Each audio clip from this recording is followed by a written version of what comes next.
Der Amazonas-Regenwald, die stillen Jäger in einer geheimnisvollen Welt. Inmitten des wilden Südamerikas erstreckt sich der Amazonas-Regenwald wie ein endloses Meer aus Bäumen, wo die Zeit stillzustehen scheint und das Leben nach den strengsten Gesetzen der Natur verläuft. In dieser Welt sind nicht Tiger, Leoparden oder Krokodile die Herrscher, sondern ein stilles, unsichtbares Wesen mit tödlicher Kraft, die Anaconda, eine riesige Boa, die als Geist des Sumpfes bekannt ist.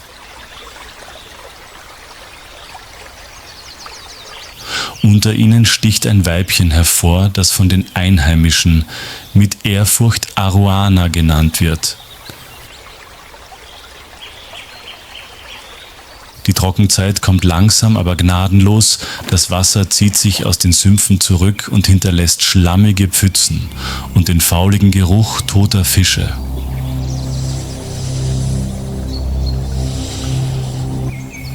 Für Arowana ist dies jedoch nicht nur eine Zeit der Entbehrung, sondern auch das Signal für eine heilige Phase. Die Paarungszeit hat begonnen.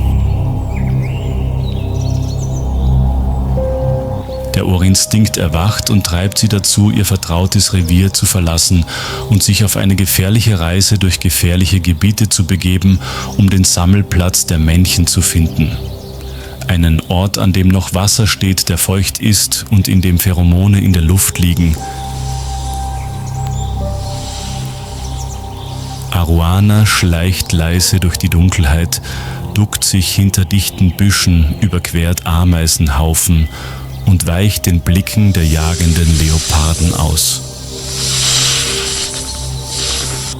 Aber ihre größten Feinde sind derzeit ihre Artgenossen, andere Weibchen, die ebenfalls läufig sind, und kampflustige Männchen, die bereit sind, sich in Kämpfe zu stürzen, nicht um zu töten, sondern um das Recht auf Paarung zu erringen. An einem nebligen Morgen erreichte Arowana einen großen Sumpf, wo mehr als ein Dutzend Männchen ihre Fährte aufgenommen hatten. Es bildete sich ein riesiger Ball, dessen Körper sich zu einem riesigen, langsam bewegenden, glitschigen und bedrohlichen Gebilde verflochten.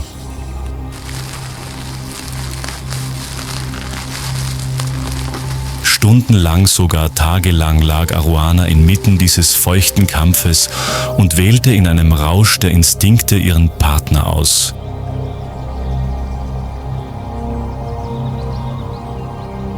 Für Arowana war dies nicht nur ein biologischer Moment, sondern der Beginn einer neuen Lebensphase, Schwangerschaft, Geburt und Schutz der Nachkommen in einer Natur, die keine Gnade kennt.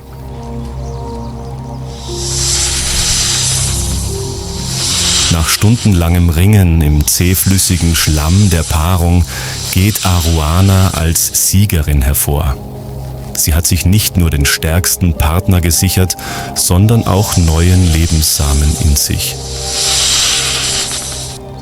Bei den Anacondas gibt es kein Nest, keine Fürsorge durch den Partner, nur die Hartnäckigkeit der Mutter. In den folgenden Wochen beginnt sich Arowanas Körper zu verändern. Er wird dicker, langsamer, aber auch doppelt so gefährlich.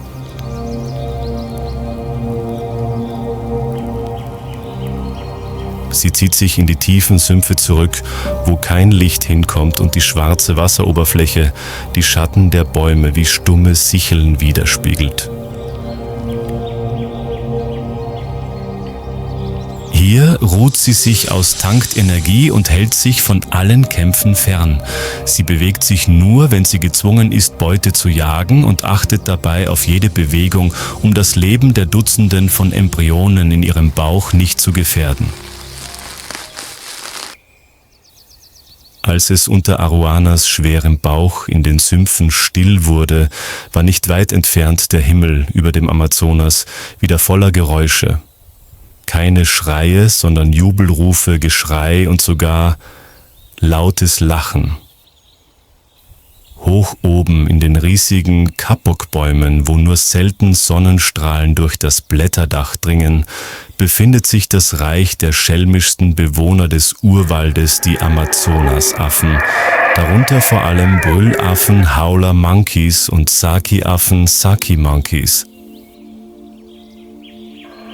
Ein Männchen an der Spitze der Gruppe, Toko, ein Brüllaffe mit pechschwarzem Fell und einem ungewöhnlich dicken Hals, holt tief Luft.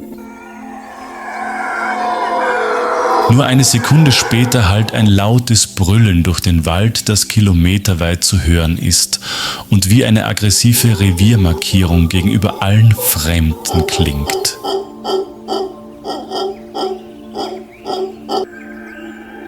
Die Weibchen und Jungtiere hängen an den Ästen und springen wie Tänzer in der Luft umeinander herum.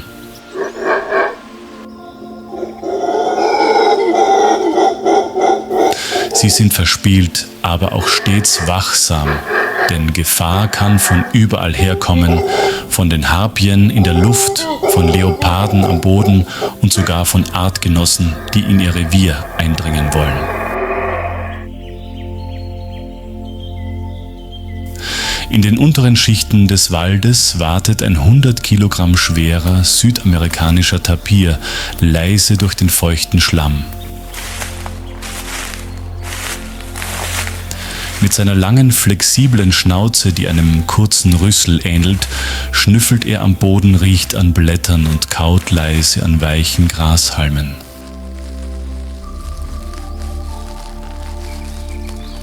Ein friedlicher Vegetarier, aber immer in Angst vor den Krallen der Leoparden.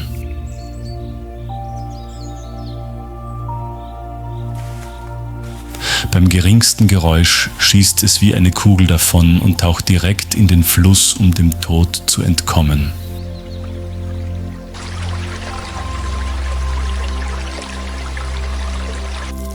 Auf dem feuchten Waldboden führt eine Armeeameise eine unsichtbare Truppe an. Sie brauchen kein Nest, nur ein Signal.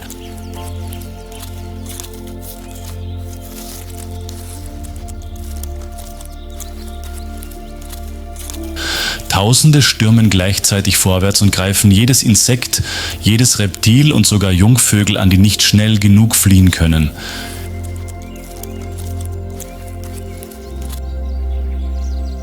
Über ihnen fliegen bunte Yakama- und Tanaga-Vögel wie geflügelte Edelsteine zwischen den Baumkronen hin und her und streiten sich um Sameninsekten und die wenigen Sonnenstrahlen, die durch das dichte Blätterdach des alten Waldes dringen.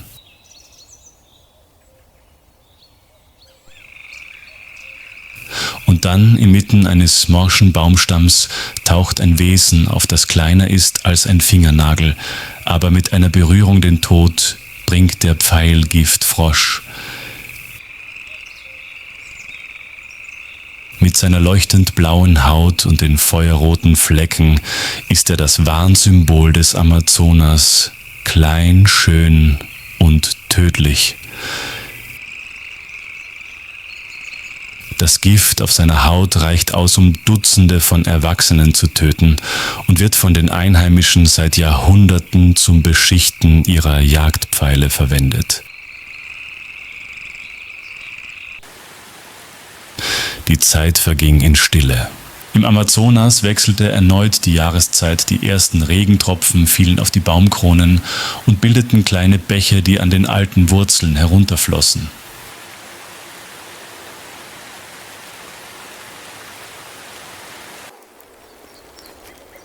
Inmitten eines versteckten Sumpfes geschützt durch hohes Gras und eine dicke Moosschicht auf der Wasseroberfläche jagte Aroana keine Beute mehr.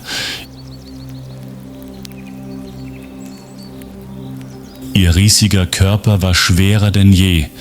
Ihr Rücken wölbte sich glänzend vom Regen, jede Bewegung wurde langsam und schwerfällig.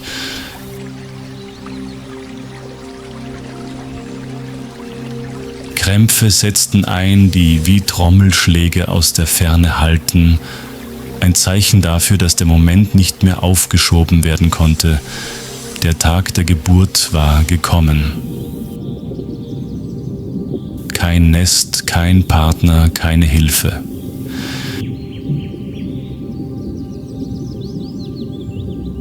In der Dunkelheit des tiefen Waldes begann Aroana zu gebären, ein Prozess, der ebenso instinktiv wie heftig war.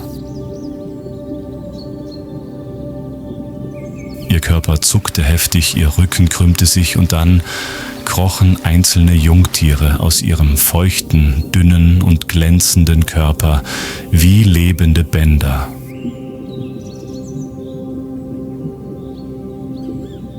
Anacondaschlangen gebären ihre Jungen durch ihren Körper, sie legen keine Eier. Die ersten Lebewesen schlängeln sich schnell heraus. Ihr Instinkt führt sie in das Seegras weit weg von den Augen potenzieller Raubtiere.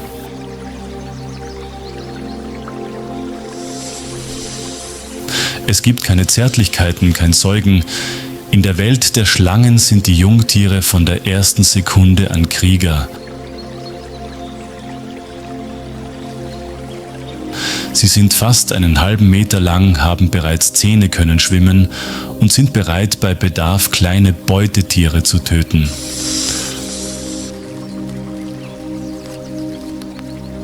Aroana liegt regungslos im Schlamm und atmet schwer.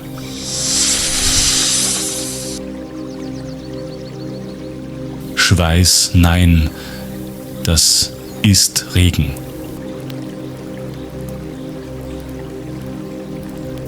Die Tropfen waschen Blut und Schleim von ihrem Körper wie ein Reinigungsritual nach der Erfüllung der heiligsten Aufgabe des Lebens.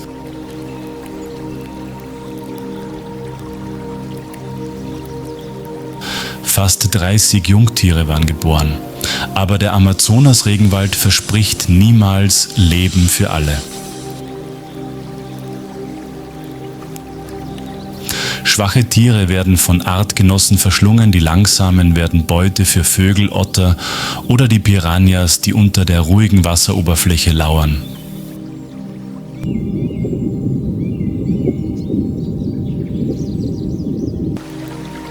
Aroana weiß das.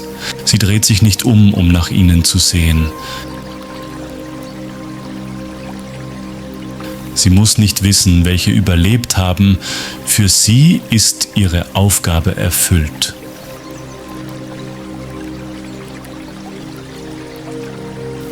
Ein Lebenszyklus geht zu Ende, ein neuer beginnt, grausam, aber unaufhaltsam.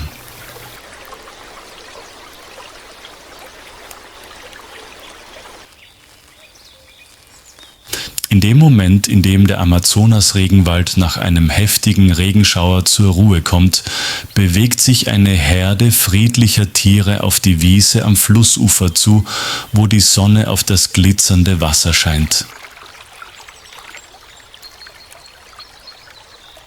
Es ist eine Herde Capybaras, die größten Nagetiere der Welt, die manchmal auch als schwanzlose Biber Südamerikas bezeichnet werden. An der Spitze steht ein großes Männchen, das etwa 60 Kilkos wiegt, ein graubraunes, immer feuchtes Fell, hat große, wachsame Augen und deutlich sichtbare, dunkelgelbe Schneidezähne.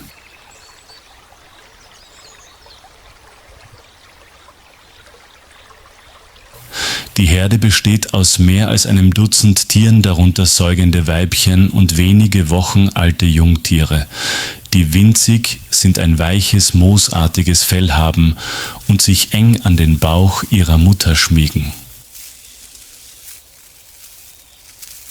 Capybaras sind semi-aquatische Säugetiere, deren Zehen mit Schwimmhäuten versehen sind, sodass sie geschickt im Wasser schwimmen können. Sie ernähren sich von Gras, Wurzeln und Fallobst. Manchmal können sie mehr als 3 Kilo Pflanzen pro Tag verzehren.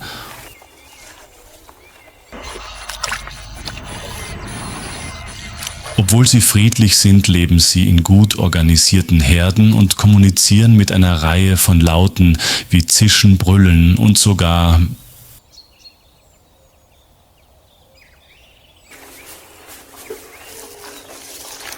leisem Pfeifen. Sie sind sehr aufmerksam und vertrauen auf Geräusche im Wind. Aber heute ist es windstill Und das ist der beängstigendste Moment.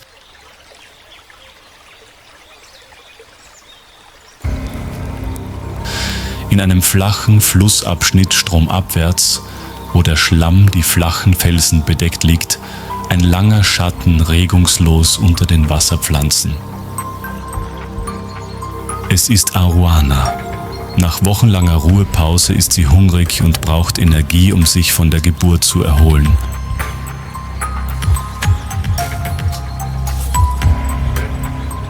Ihre kalten Augen beobachten die Kapibaras, die gemächlich ans Ufer kommen, ohne zu ahnen, dass der Tod direkt unter ihnen liegt.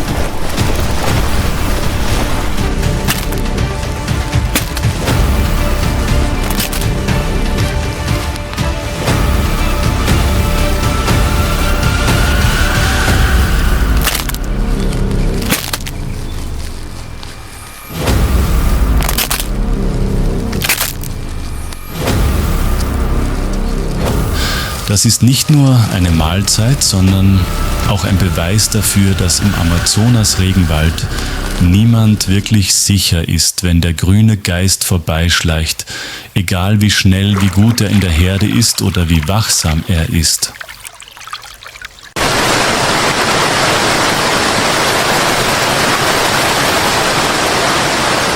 Als die Dunkelheit über das Flussufer hereinbricht, wo gerade der Tod über die Kapibaras hereingebrochen ist, erstrahlt der Amazonas-Regenwald hoch oben in einer anderen Welt, einer Welt voller Farben und Gesang.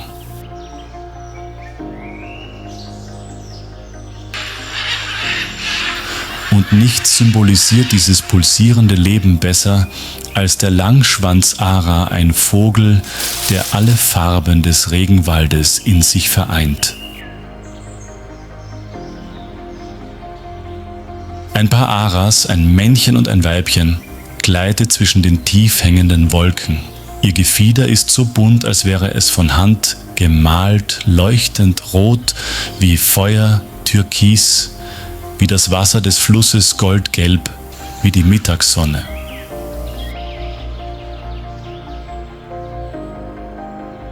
Mit einer Flügelspannweite von fast 1 Meter und einem kräftigen gebogenen Schnabel fliegen sie paarweise und geben laute Rufe von sich, sowohl als Kommunikationsmittel als auch als Reviermarkierung.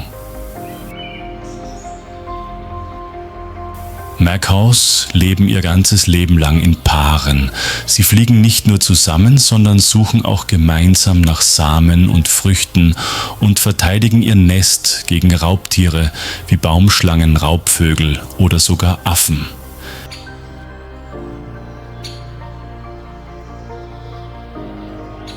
Wenn die Sonne über dem alten Amazonas-Regenwald untergeht, löst sich der Nebel über dem Wasser allmählich auf und ein wundersames Bild entsteht an den steilen Uferböschungen.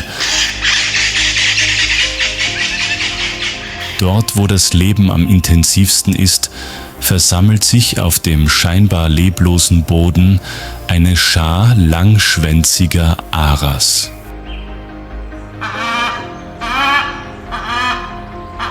Aus dem ganzen Wald strömen Hunderte von bunten Papageien, rot, grün, gelb, violett, wie ein Wirbelwind aus Farben herbei.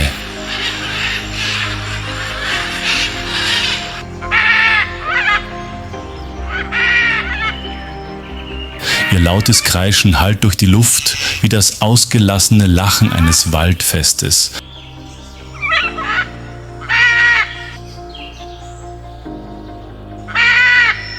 Dies ist weder die Zeit der Balz noch der Nestbau. Es ist ein uraltes, seltsames, aber für ihr Leben wichtiges Ritual, das Fressen von Erde.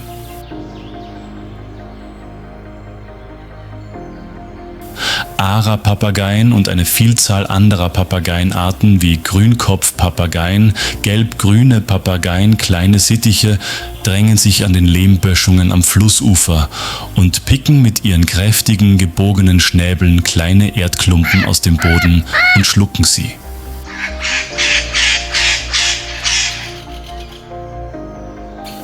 Dieses seltsame Verhalten scheint sinnlos, ist aber in Wirklichkeit eine perfekte Überlebensstrategie. Der Lehm neutralisiert die natürlichen Giftstoffe in den wilden Früchten, die sie fressen.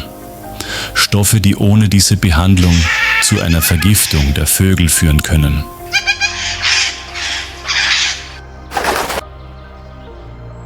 Der Anblick von Hunderten von bunten Vögeln, die gleichzeitig in der Erde picken, ist eine lebhafte Symphonie, in der Farben, Geräusche und Bewegungen sich vor dem Hintergrund der braunen Erde vermischen.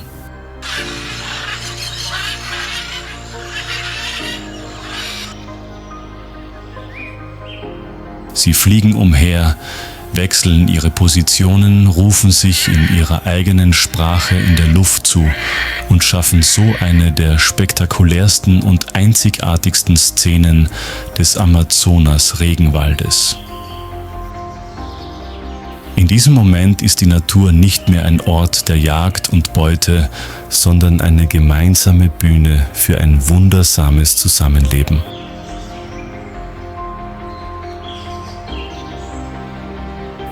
Und dann, nachdem sie sich satt gefressen haben, fliegen alle Aras gleichzeitig mit einem Flügelschlag davon paarweise zurück in die Baumkronen und hinterlassen eine aufgewühlte, aber bedeutungsvolle Erde.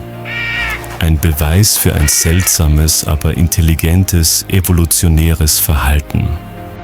In der Abenddämmerung verklingt das Flügelrauschen allmählich wie ein Lied am Ende des Tages, inmitten des prächtigen Waldes.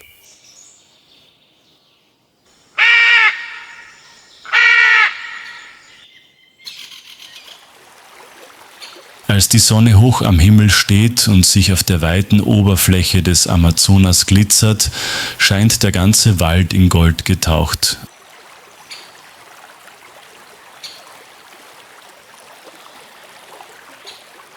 Aber in diesem Wasser gibt es nicht nur Licht, sondern auch Lebewesen, die regungslos wie versteinert daliegen.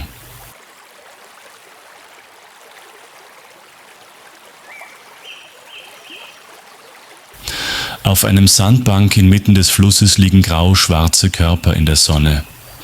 Es ist eine Herde schwarzer Kaimane, die gefährlichsten Raubtiere der südamerikanischen Süßgewässer.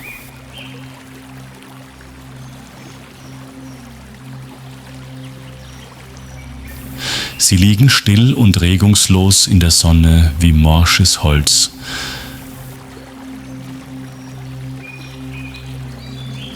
Aber lassen Sie sich nicht täuschen.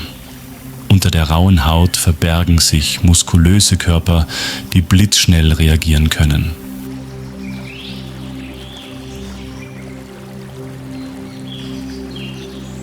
Schwarze Kaimane sind kaltblütige Tiere. Das Sonnenbaden dient ihnen nicht nur zur Erwärmung, sondern auch als Ruhepause und zur Tarnung.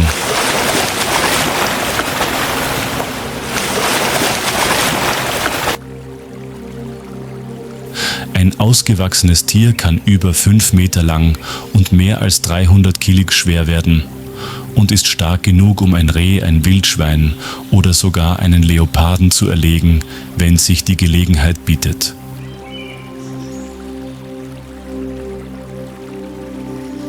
Die Jungtiere versammeln sich am Ufer unter der strengen Aufsicht ihrer Mutter, eine der wenigen Reptilienarten, die sich um ihren Nachwuchs kümmern.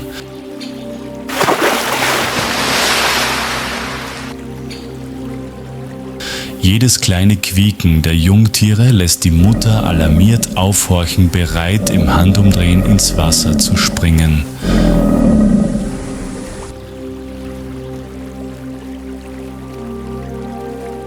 Wasservögel wie Reiher und Löffler nähern sich dennoch waghalsig auf der Suche nach Fischresten. Doch ein einziger Sprung des Krokodils lässt die Wasseroberfläche aufspritzen und kehrt dann wieder ruhig zurück, als wäre nichts geschehen.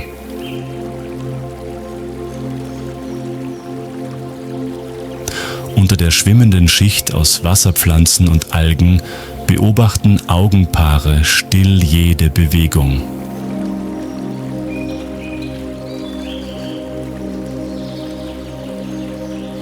Schwarze Kaimane jagen tagsüber nicht oft, aber wenn sich eine Gelegenheit bietet, lassen sie sich diese nicht entgehen.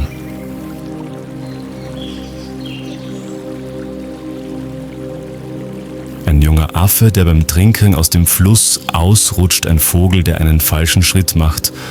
Solche Fehler werden mit dem Leben bezahlt.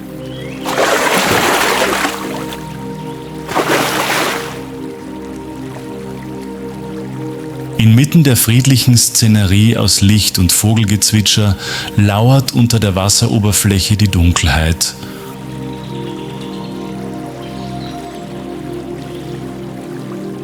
Und wer glaubt, dass der Tag die sicherste Zeit im Amazonas-Regenwald ist, hat sicherlich noch nie einen schwarzen Kaiman gesehen, der in der Sonne sein Maul aufreißt und auf seine Beute lauert, die sich nähert. In der strahlenden Mittagssonne sieht der Amazonas wie eingeschlafen aus.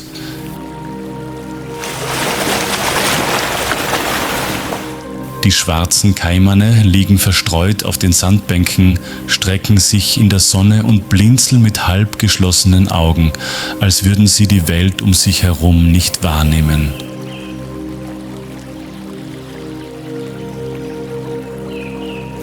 Ein ausgewachsenes Männchen, über 4 Meter lang, verlässt das Ufer und gleitet in den Sumpf nebenan, wo Baumwurzeln sich verflechten und Wasserlinsen die Oberfläche bedecken.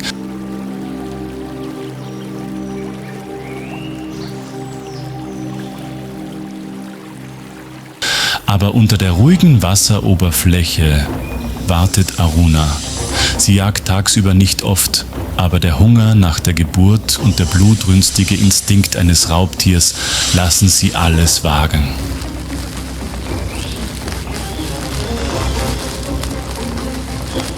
In der dunklen Schlammschicht lag Aruna stundenlang regungslos, jede ihrer Muskeln verschmolz mit dem Sumpf.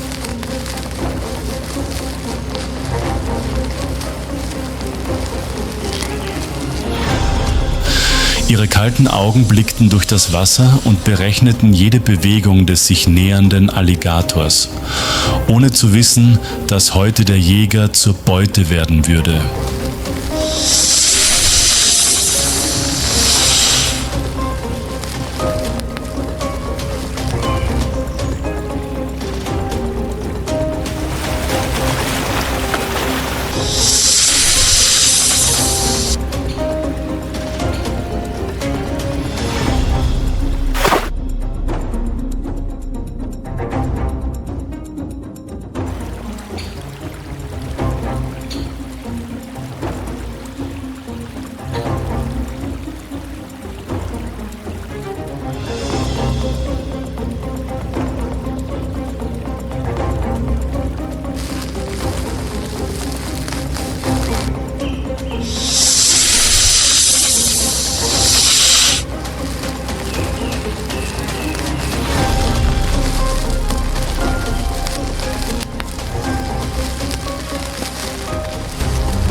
Als der Kaiman an den Rand des Wassers trat, erfolgte der Angriff in einem Zehntel einer Sekunde. Still, präzise, brutal.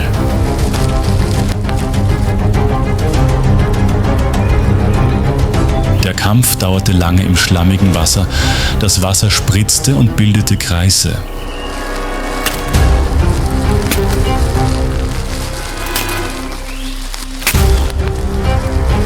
Als der Körper des Kaimans schließlich erschlaffte, begann für Aruana der schrecklichste Teil, das Verschlingen.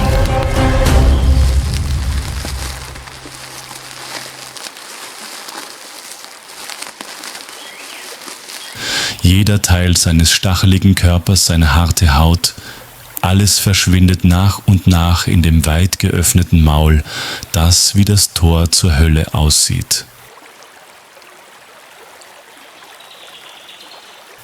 Als Arowana mit aufgeblähtem Bauch still auf den Grund des Teiches sinkt, wird die Wasseroberfläche wieder ruhig.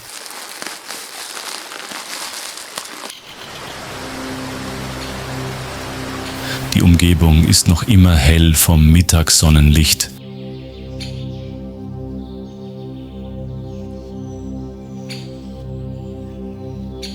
Die Vögel singen, die Schmetterlinge fliegen.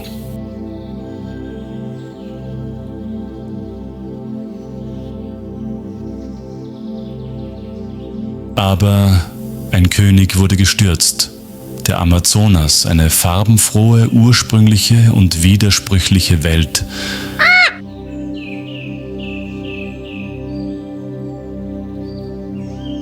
Ein Ort, an dem Leben und Tod in jedem Grashalm, jedem Flusslauf, jedem Regentropfen miteinander verflochten sind.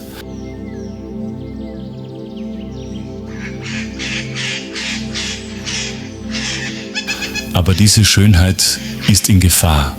Jedes Jahr werden Tausende Hektar Amazonaswald abgeholzt, um Platz für Ackerland-Holzgewinnung und Stadtentwicklung zu schaffen.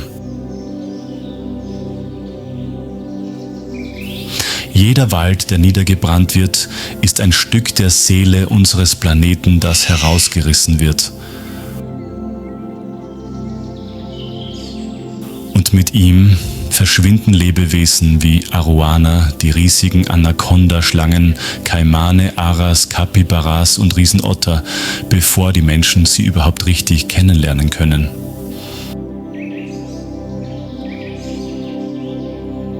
Anaconda-Pythons sind zwar in den Augen vieler Menschen furchterregend, aber sie sind ein äußerst wichtiges Glied in der ökologischen Kette.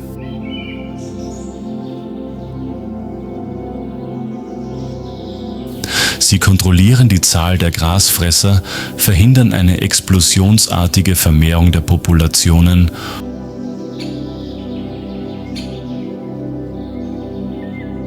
und halten das Ökosystem des Regenwaldes im Gleichgewicht.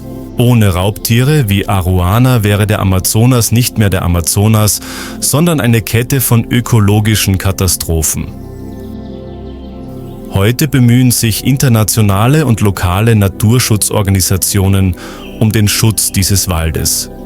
Sie richten Naturschutzgebiete ein, klären die indigene Bevölkerung auf, setzen Satellitentechnologie zur Überwachung der Abholzung ein und bringen Wissen über den Wald in die Schulen.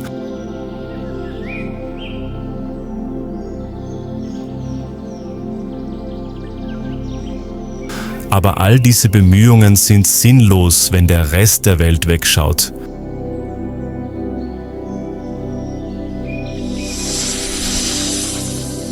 Wir können den Amazonas nicht mit Waffen, Verboten oder vorübergehender Mitleid retten.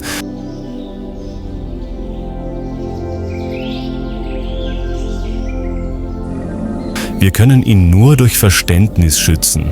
Durch das Verständnis, dass jedes Tier hier, ob riesige Anacondas, giftige Frösche oder ein Papagei der Erde frisst, ein unverzichtbarer Teil des Lebens ist.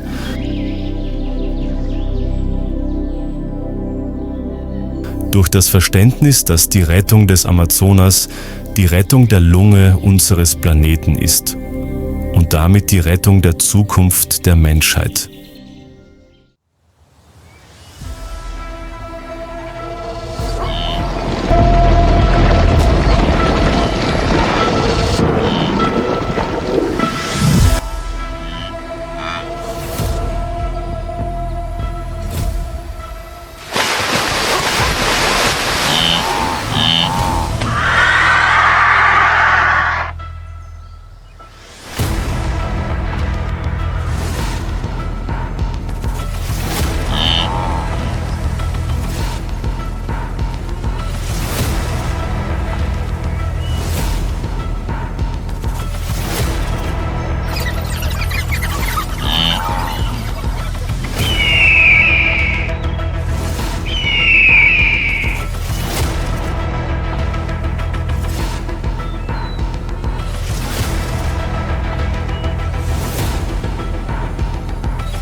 Tansania, das Land der Jagenden.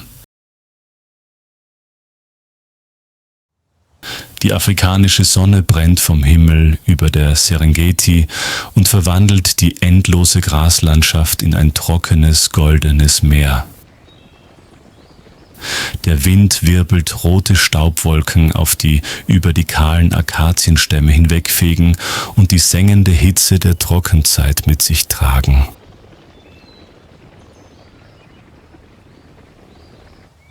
In der Ferne beginnt sich der Horizont zu bewegen. Zunächst sind es nur kleine Punkte, dann breiten sie sich aus wie eine heranrollende Flutwelle.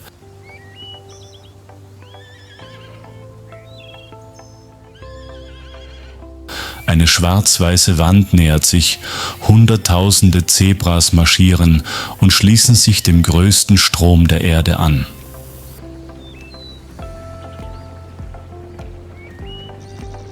Ein Erdbeben beginnt, der Boden bebt unter den stampfenden Hufen, das Klappern der Hufe hallt wieder rhythmisch wie eine endlose Symphonie der wilden Natur.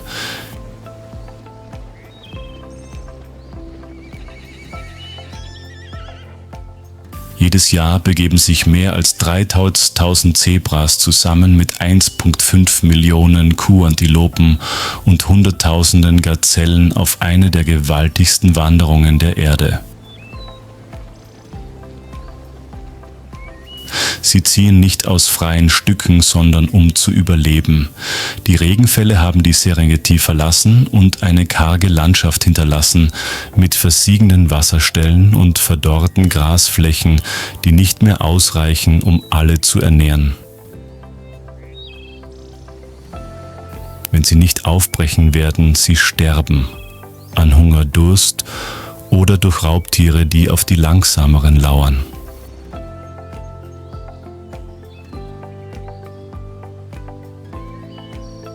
Aber vor ihnen liegt nicht nur grünes Gras. Auf ihrer mehr als 800 Kilometer langen Reise werden sie den härtesten Herausforderungen Afrikas gegenüberstehen.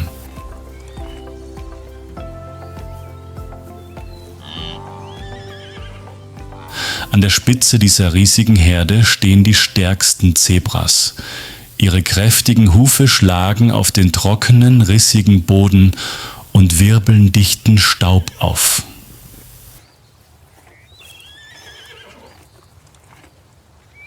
Ihre schwarz-weißen, gestreiften Körper reflektieren das grelle Sonnenlicht und erzeugen eine hypnotische Illusion in der endlosen Steppe.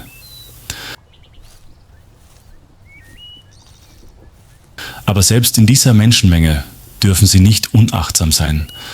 Ihre Ohren sind immer gespitzt, ihre Augen suchen ununterbrochen das Gelände vor ihnen ab.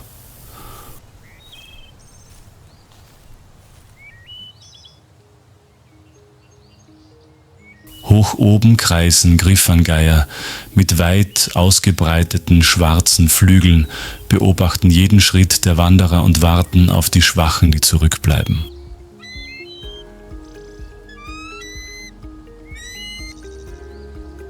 Unter dem hohen Gras lauert der Serengeti-Löwe und verfolgt mit gelben Augen jede Bewegung.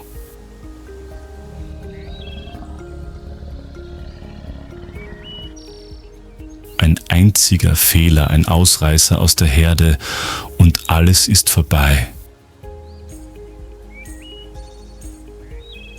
Die afrikanische Sonne brannte auf die Serengeti-Ebene herab. Nach einer 100 Kilometer langen Wanderung erreichte die Herde Zebras endlich das Ufer des Mara-Flusses, der natürlichen Grenze zwischen Leben und Tod.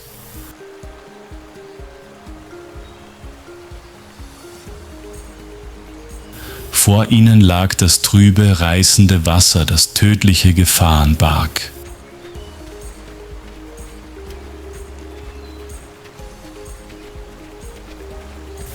Hinter ihnen war das Gras verdorrt und trocken, es gab nichts mehr, woran sie Halt finden konnten.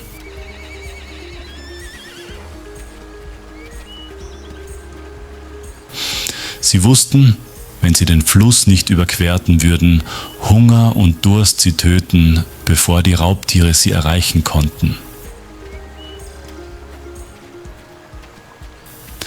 Die Leitpferde bleiben stehen, die Ohren gespitzt, den Blick angespannt auf den Rand des Wassers gerichtet. Es gibt keine Anzeichen von Krokodilen, aber sie lassen sich nicht so leicht täuschen.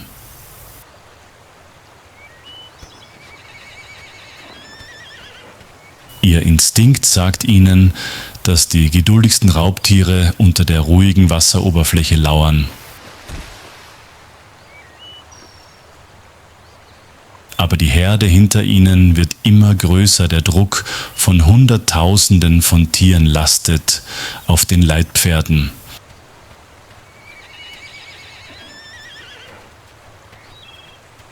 Sie konnten nicht länger zögern. Zögern konnte den Tod bedeuten.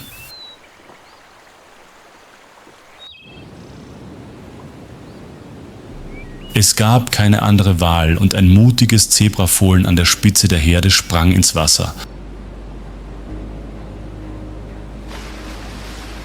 Wie eine Kettenreaktion folgte ihm die ganze Herde.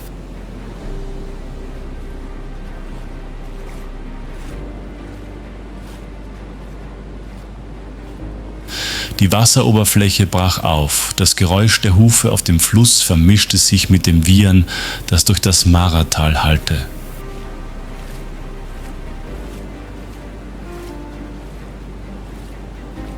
Die Zebras schwammen kräftig, ihre Beine paddelten unermüdlich, ihre Köpfe hielten sie hoch über Wasser, um das Gleichgewicht zu halten.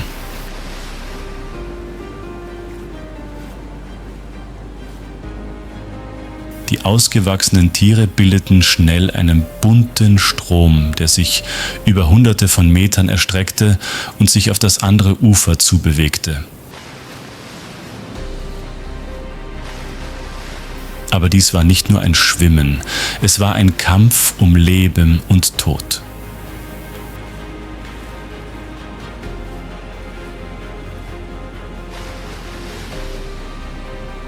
Am Grund des Flusses lauern bereits die Raubtiere. Nilkrokodile, die heimtückischsten Killer Afrikas, sind über 5 Meter lang und liegen regungslos wie Treibholz im Wasser.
Aber inmitten dieses Chaos schwammen die Überlebenden weiter vorwärts.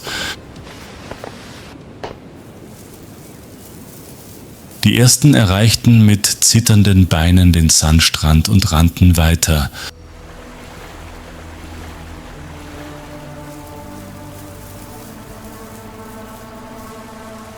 Sie hielten nicht an, um sich auszuruhen und schauten nicht zurück.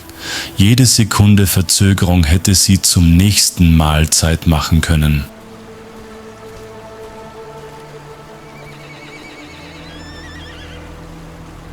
Dann entkamen auch die anderen dem tödlichen Wasser mit Schlamm bedeckt, schwer atmend, aber mit einem Blick voller Überlebenswillen.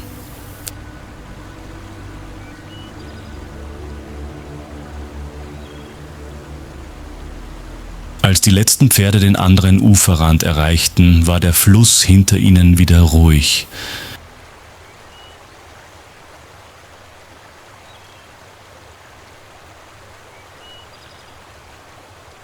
Die Krokodile tauchten unter und bereiteten sich auf die nächste Jagd vor.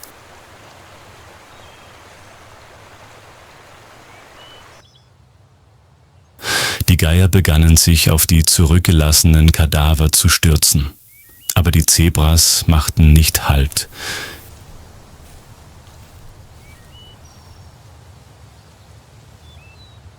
Ihre Reise war noch nicht zu Ende. Vor ihnen lagen die grünen Wiesen der Serengeti, wo das Leben weiterging.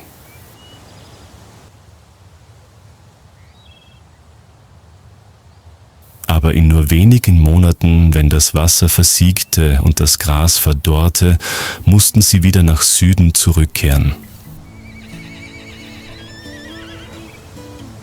Und die große Wanderung würde weitergehen, wie sie es seit Millionen von Jahren getan hatte. Ein endloser Kreislauf des Überlebens.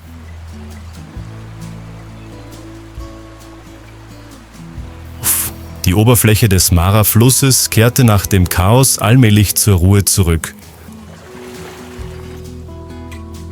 Am fernen Ufer erreicht die letzte Herde Zebras endlich das grüne Grasland der Serengeti und lässt die Unglücklichen zurück, die den tödlichen Fluss nicht überqueren konnten.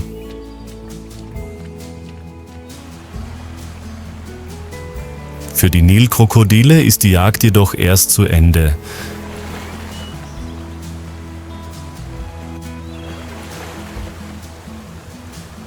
Diese uralten Raubtiere haben wochenlang auf diesen Moment gewartet und genießen nun ihre Beute.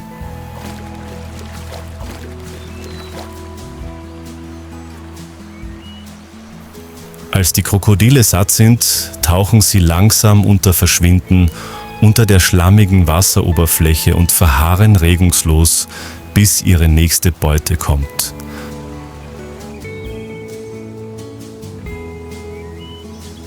Aber in der Wildnis bleibt kein Mahlzeit ungenutzt. Hoch oben am Himmel haben die Aasfresser der Serengeti die Überreste des Festmahls entdeckt. In der sengenden Mittagshitze der Serengeti tauchen große Schatten am Himmel auf.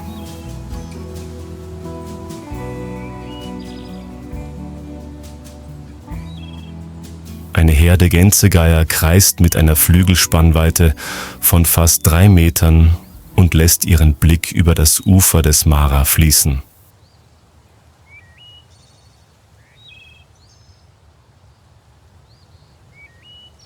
Sie haben auf diesen Moment gewartet, den Moment, in dem die Raubtiere verschwinden und das Schlachtfeld den Aasfressern überlassen.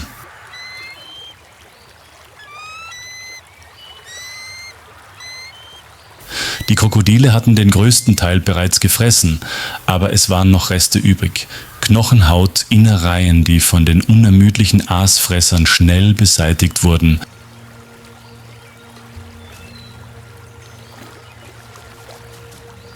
Auf der Wasseroberfläche trieben Dutzende aufgeblähte Kadaver in Gruppen, die von der Strömung in Strudel getrieben oder zwischen Felsvorsprüngen festgeklemmt wurden.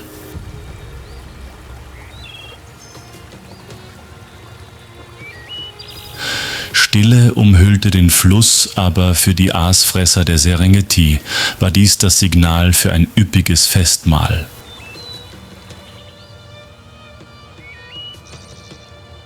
Schwarze Schatten tauchten am Himmel auf.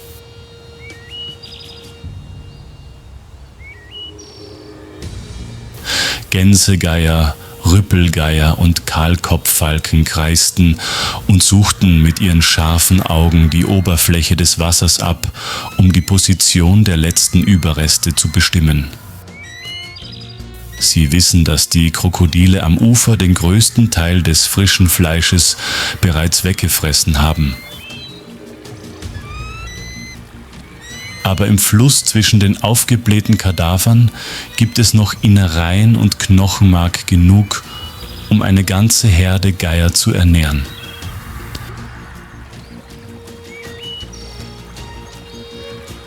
Ein Gänsegeier schlägt plötzlich mit den Flügeln und stürzt sich hinab.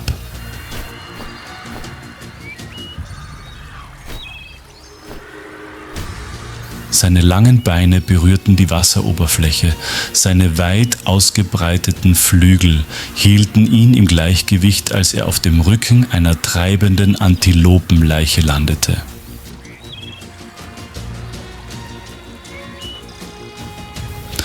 Eine nach der anderen landeten die Geier, krallten sich mit ihren Krallen in die aufgeblähte Haut und hielten sich auf den treibenden Kadavern wie Reiter auf einem morschen Kriegsschiff im Gleichgewicht.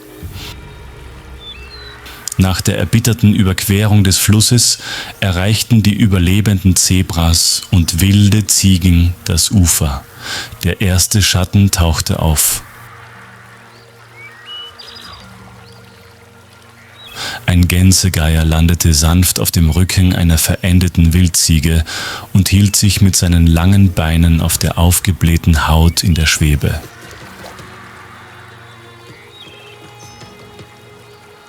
Kurz darauf landeten alle Vögel nacheinander und verteilten sich auf der Wasseroberfläche wie Seeleute auf einem schwimmenden Floß.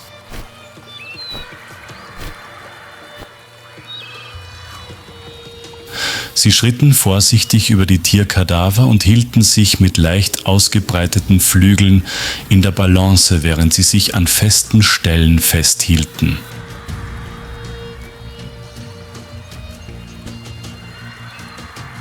Ihre langen gebogenen und scharfen Schnäbel begannen zu stochern und nach den Überresten der Tiere zu suchen.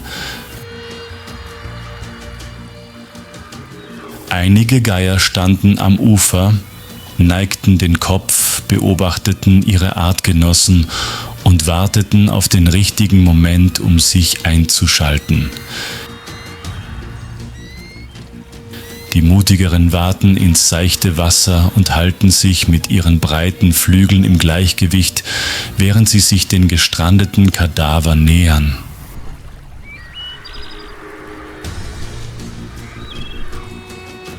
Es gibt keine Eile, kein heftiges Gerangel, nur einen natürlichen Prozess, der sich seit Jahrtausenden wiederholt und bei dem das, was übrig bleibt, an die Erde zurückgegeben wird. Als das Festmahl beendet ist, erheben sich die Geier nacheinander mit ihren breiten Flügeln, die die heißen Luftströmungen mitreißen, und fliegen hoch in die Luft, um ihre Reise fortzusetzen. Sie kehren zurück in den Himmel über der Serengeti und suchen mit ihren Augen nach den nächsten Anzeichen für Veränderungen im endlosen Kreislauf der Natur. Unter ihnen treiben die übrig gebliebenen Tierkadaver weiter und verschmelzen mit dem wilden Leben dieser Region. Die Serengeti ist ständig in Bewegung und selbst in den letzten Augenblicken hat alles seinen Platz in diesem großartigen Ökosystem. Die afrikanische Sonne steht hoch am Himmel und versenkt die Serengeti-Steppe mit ihrer sengenden Hitze.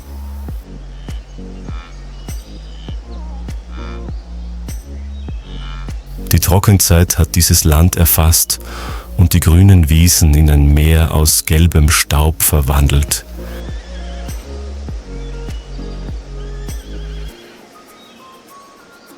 Die Flüsse schrumpfen und hinterlassen schlammige Wasserlachen, in denen sich Tausende von durstigen Lebewesen versammeln.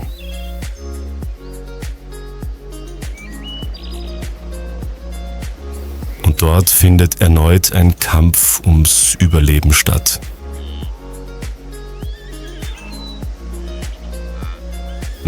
In der Ferne steigt eine Staubwolke am Horizont auf. Hufgeklapper hallt laut und ununterbrochen wider. Eine Herde Wildebeeste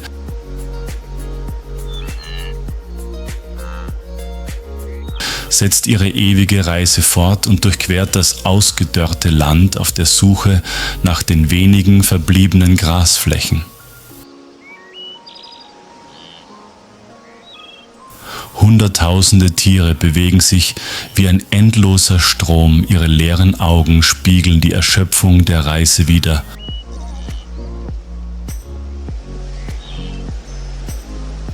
Aber sie können nicht anhalten.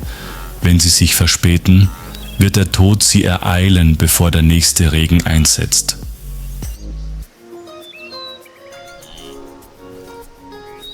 Ein junges Antilopenjunges folgt seiner Mutter, jeder Schritt schwer von Durst. Es hat noch nie eine Trockenzeit erlebt. Es weiß nicht, dass Schwäche in dieser Gegend bedeutet, zurückgelassen zu werden.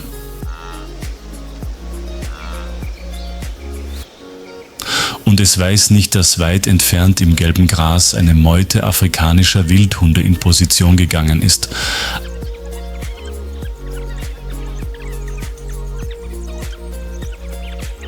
Anders als Löwen, die ihre Beute mit ihrer Kraft jagen, sind afrikanische Wildhunde Meister der Zusammenarbeit.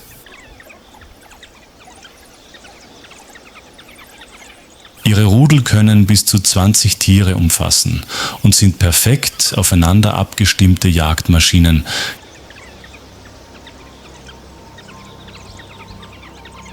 Keines der Tiere handelt allein. Sie brauchen kein Brüllen, um ihre Beute einzuschüchtern.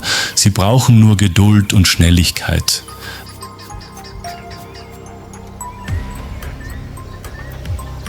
Ein Wildhund steht als Erster auf die Ohren gespitzt und lässt seinen Blick über die Herde Gazellen schweifen.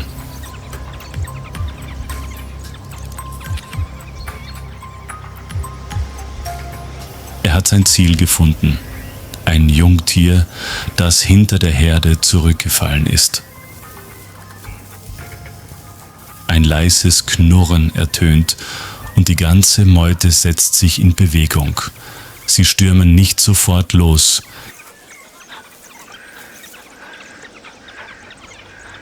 Sie beschleunigen langsam und bilden einen Bogen um ihre ahnungslose Beute.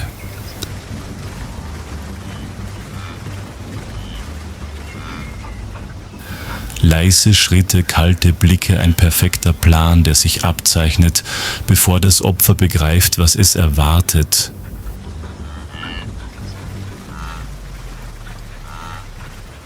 Ein ausgewachsenes Reh in der Herde entdeckt die Gefahr und wirft alarmiert den Kopf in die Höhe.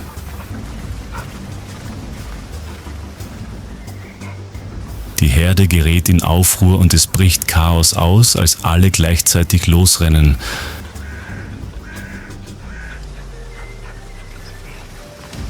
Aber genau das ist es, was die Wildhunde wollen. Die Schnellsten stürmen vor Drängen die Jungtiere aus der Herde.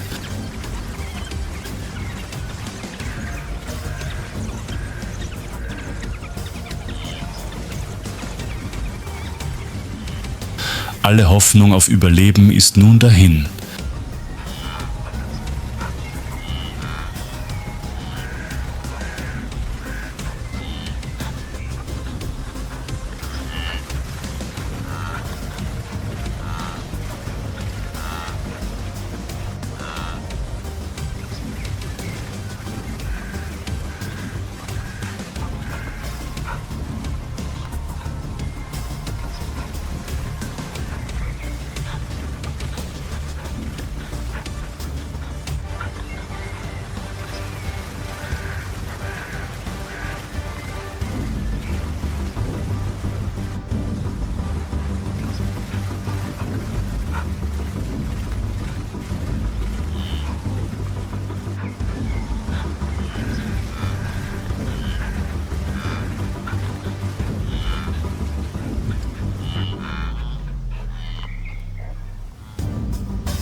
In der Ferne setzt die Herde der Hornantilopen ihre Reise fort.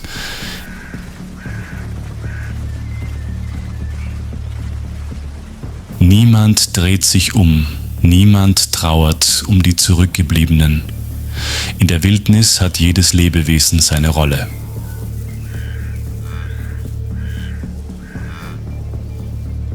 Die Starken überleben, die Schwachen werden ausgemerzt und die Raubtiere sorgen für das Gleichgewicht in der Natur.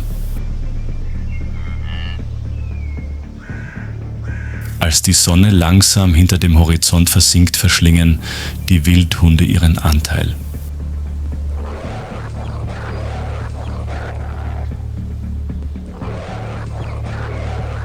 Sie bleiben nicht lange. Die Schatten der größeren Raubtiere werden langsam sichtbar. Hyänen, Geier, sogar Löwen. Alle haben die Überreste gewittert.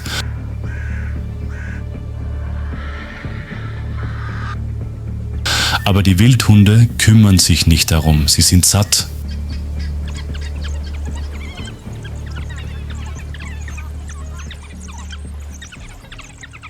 Heute Nacht werden sie sich ausruhen und morgen, wenn die Sonne aufgeht,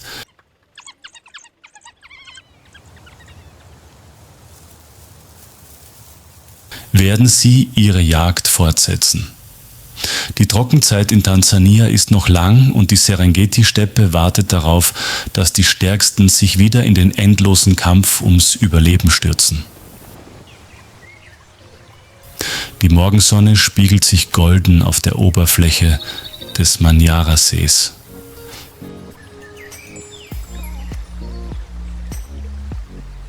Eine dünne Nebelschicht schwebt über dem See, während eine leichte Brise die Wasserpflanzen bewegt.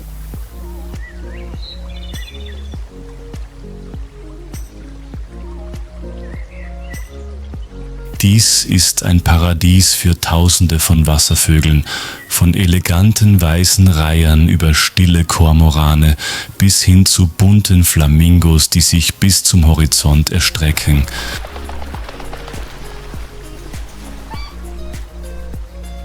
Inmitten des seichten Wassers eine große Herde weißer Reiher Ardea alba geht gemächlich umher.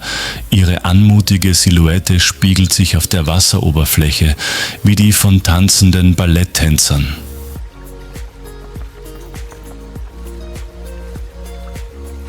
Geduldig beobachten sie mit scharfen Augen jede noch so kleine Bewegung unter der Wasseroberfläche.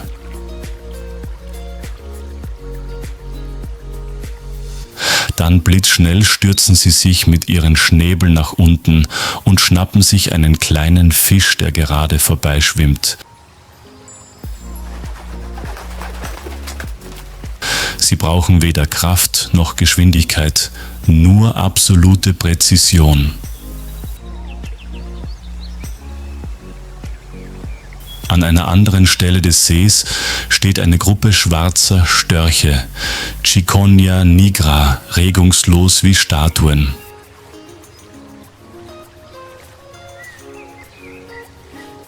Anders als die weißen Störche jagen sie mit einer ganz anderen Taktik.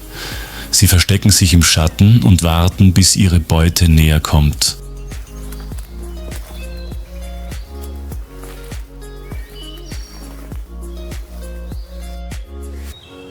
Als ein unvorsichtiger Frosch aus dem Schilf springt, ist alles mit einem blitzschnellen Schnabelhieb vorbei.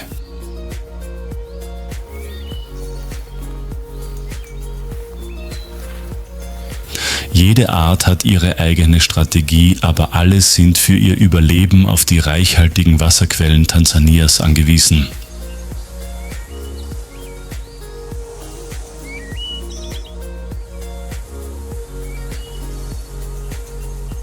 Aus der Höhe huscht ein Schatten vorbei.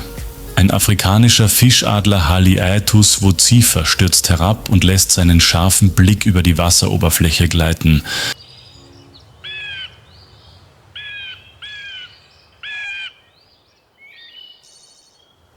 Er interessiert sich nicht für die erwachsenen Vögel, sondern hat es auf die frisch geschlüpften Flamingoküken abgesehen.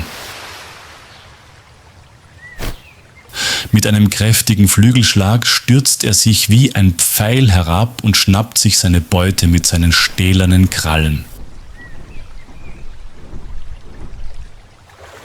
Im Nu ist er wieder in der Luft und trägt seine Beute davon.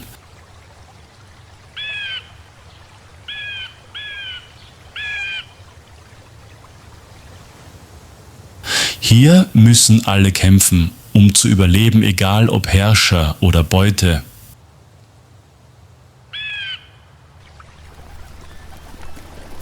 Die Morgendämmerung taucht die wilden Flussufer Tansanias in goldenes Licht. Unter den Felswänden am Rufiji-Fluss spielt sich ein wundersames Schauspiel ab.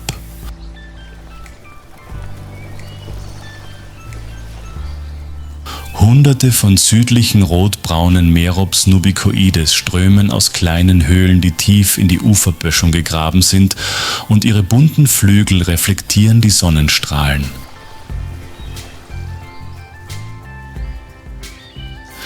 Sie schießen in die Luft, kreisen und tanzen im morgendlichen Wind.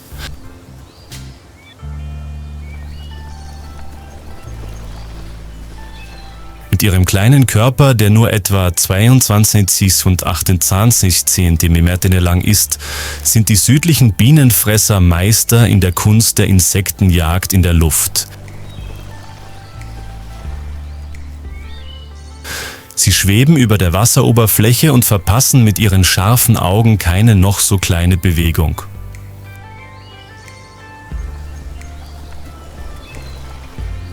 Eine Biene fliegt zufällig vorbei, im Nu stürzt sich ein Sahongsuong, schnappt sich die Beute mit seinem gekrümmten Schnabel und verschlingt sie mit einem einzigen Biss.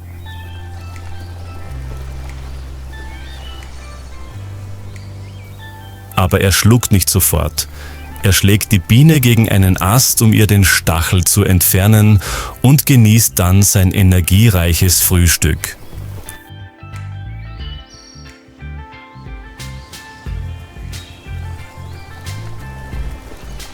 Die Brutzeit ist auch die geschäftigste Zeit für diese Vögel.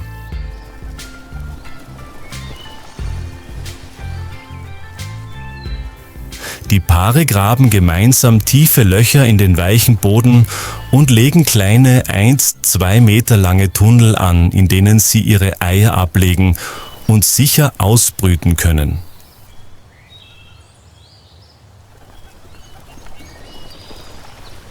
Männchen und Weibchen wechseln sich beim Brüten ab und schützen das Nest vor Raubtieren, die ständig in der Nähe lauern.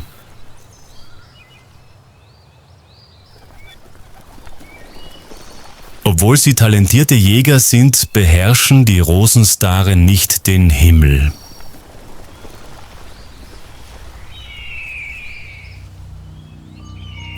In der Wildnis Tansanias gibt es einen viel furchterregenderen Raubtier, den afrikanischen Fischadler Haliaetus vocifer.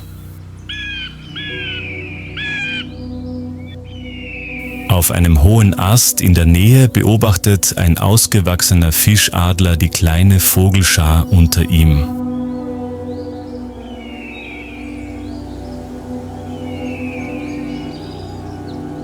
Seine kalten goldenen Augen suchen den Himmel nach einem Ziel ab.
Als die Sonne langsam unterging, kehrte die südliche Herde der Rotflügeladler zu den Lehmwänden zurück, wo ihre kleinen Nester nach einem gefährlichen Tag in Sicherheit waren.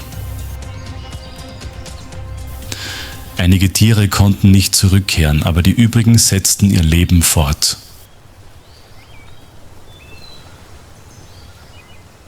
Morgen würden sie wieder in den Himmel steigen und in der Sonne und dem Wind der Serengeti nach Insekten jagen.